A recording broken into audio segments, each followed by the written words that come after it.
guys, it's Rob. Hope you're doing really good out there. Hope you all had a really good Christmas as well.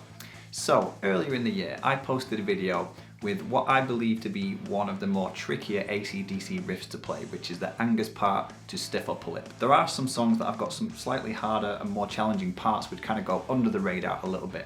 And another song which I feel has gained a little bit of notoriety for having quite a hard guitar part in it is the Angus part to Who Made Who. This is a guitar part that crops up in the first verse of the song. You heard me play it on the intro. Now, what is challenging about this riff is just the note choices and where those notes are on the guitar. It's not so much fast or anything like that, it's just awkward to play with where those notes are. Let me grab the guitar and I'll explain. So the actual song itself is in the key of C major, believe it or not. It's not actually a minor key, it's a C major key, this song. And the riff in the verse is a C power chord, goes to an A power chord, and then to a G power chord, and then back to the C again.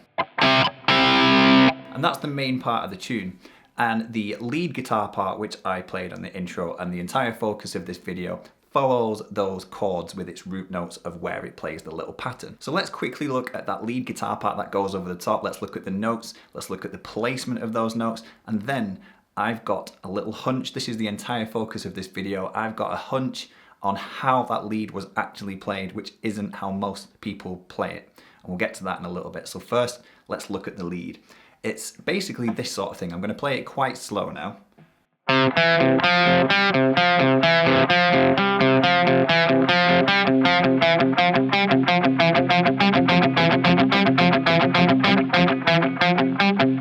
So that was the lead part, and it's probably as tricky as it looks, both with where the notes are to actually play and the picking especially. So all it is, it's kind of like an arpeggiating pattern, which starts on the root of whatever chord is on in the background. So the first one is C, so it starts on a C root note, and then it plays a third, major third, don't forget it's in the key of C major. So root, third, back to root, then to a fourth, then to a root, and then to fifth, back to root, and then to fourth. And if you're not sure what third, fourth, fifth, root means or anything like that, it's just the notes that are in the C major scale.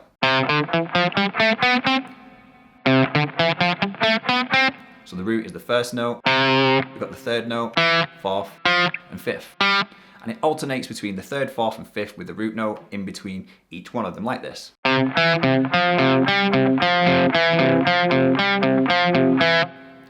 Seems fairly straightforward so far, but like I said, the placement is difficult and it's the picking that is hard, because the only way you can really do it at the speed that he plays it is to do a strict alternate picking up and down, which means that every time you're picking a note, you're changing string. So I'm picking down on the first note, the root, and then up on the third, down on the root again, up on the fourth, down on the root, up on the fifth, down on the root, up on the fourth again. I'm repeating that.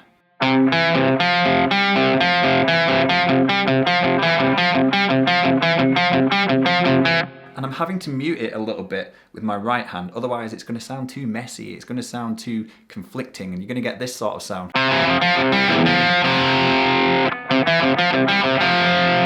And those notes are going to blend together to create a chord almost, which you don't want because you've got the chords in the background. But anyway, from there, all it does is it just follows the chords in the background, and this time around it goes to the A. So it plays exactly the same pattern, root third, root fourth, root fifth, root fourth again, but this time in A.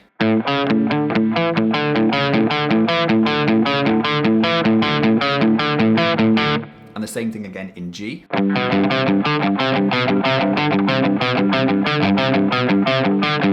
then back to C again.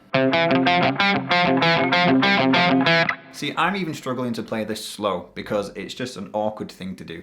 Anyway, my whole theory behind this riff and how it was actually played in the studio is different to how you play it like that. Because when bands are recording in a studio, you can use little studio tricks to sort of help play things a little bit to get the perfect take or something like that. Not that acdc are necessarily known for having crystal clear clarity. They have that raw edge, and there's a little bit of an edginess to it.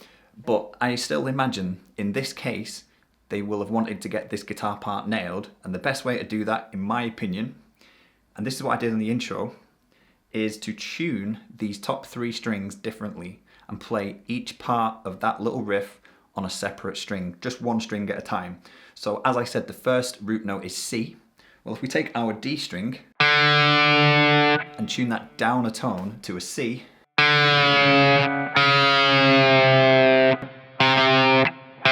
now we've got a C roughly on this one, and the next one was A.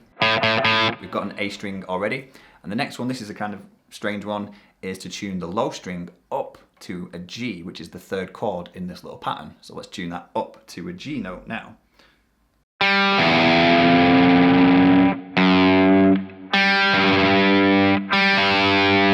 So now just on these top 3 strings of the guitar, the low strings, I've got a C, an A, and a G. So now if I take that little pattern, I can play each pattern on one string at a time by just playing root, which is the open string, 3rd, which is the 4th fret, back to root, 4th, which is the 5th fret, back to root, 5th, which is the 7th fret, back to open, and then the 4th again, which is again the 5th fret, back to open, and then repeat that, which now makes it sound a little bit like this.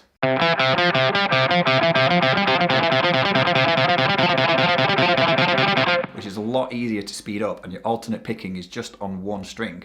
And if you do that for every single one of those little chords, or every single one of those different position changes, the frets are the same, by the way, because your notes are already tuned to the open strings. So now we could get this sort of thing if I turn the volume up on the guitar, and yes, there is too much gain on this tone. Anyway, now it becomes this.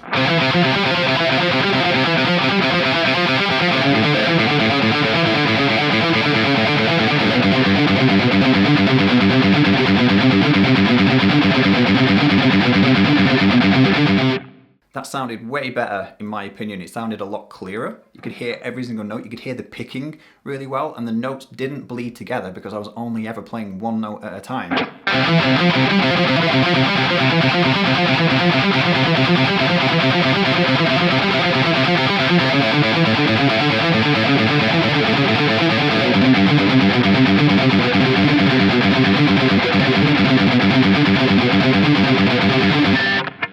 And the hardest part about it is getting from this G chord here, or the pattern in G on the low string, back to the root note again, which is the 4th string, which is tuned to C. So that's quite a tricky little jump to do.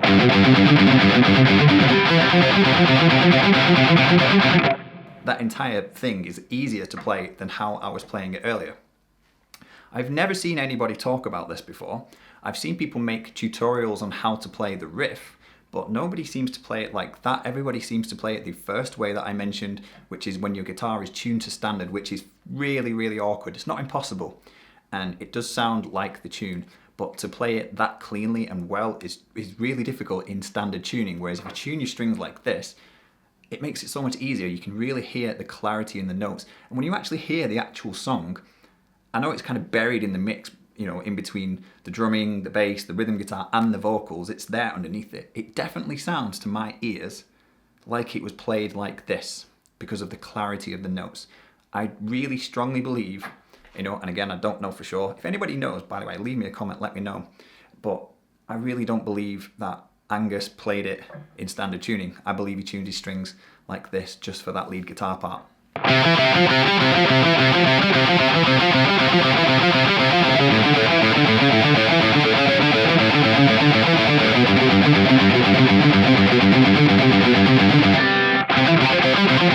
See what I mean? It's really tricky to get back to that beginning part, but it's still, you know, one tiny little thing which is difficult against the entire thing being difficult in standard tuning. So that's just something that's been on my mind lately, and I wanted to make a video about it.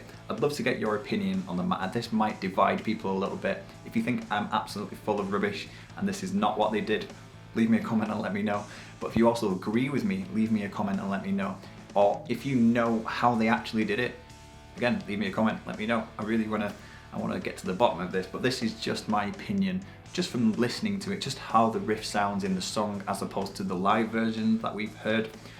You know, there is a professional live version which is on the sort of 1990, 1991 live CD, but again, I can't quite tell from that what he's doing, and I wish there was a video of it. Surely there must be a video somewhere.